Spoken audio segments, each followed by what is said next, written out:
from the department of bizarre, of interesting, of compelling. I feel I have to set this up. I'm about to tell you what I deem to be a very sensitive story, and I want to make sure rhetorically that I do it the right way. But Jan Błachowicz has a tradition. He has a ritual before each fight. The tradition and ritual is to touch a rope. The rope was from a man who committed suicide. Very heavy stuff. Hear me out, because he made this public. I was reading, I'm going, what's going on here? What do you mean you touched the rope? How did you even get the rope? I mean, that would be a terrible scene to come upon. I'm sure you could all relate. One thing that I hope that never happens to me is that I find the situation. Well, okay, a little bit more to the story. So Jan finds a guy. I believe they were in like a wooded area. I think he was on a hike, something along these lines, but he finds a guy. So he calls authorities. He does what you do. He says, hey guys, here's my location. And there's a gentleman and I got to him too late. And you need to come out and take a look at this. So they did. So when the police, and I think there was a fire rescue involved, but when the authorities get there, they free the man and they cut him down and they say to Jan, hey, would you like to take a piece of this rope with you? And Jan was a little confused by the question. They then elaborated for him and they said, well, there's actually a tradition and it is for good luck. If you're ever in this spot and you find somebody, you take a piece of the rope, the hero.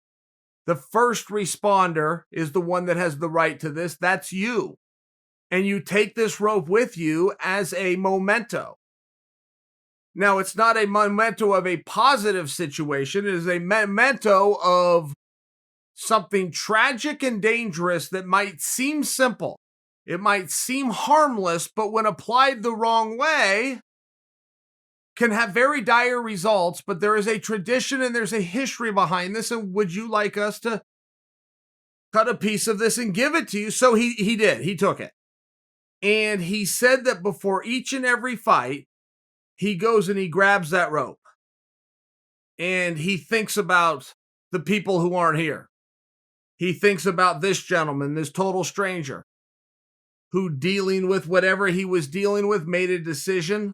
And this was the result. And he touches that rope. But it gives him a reminder of those less fortunate.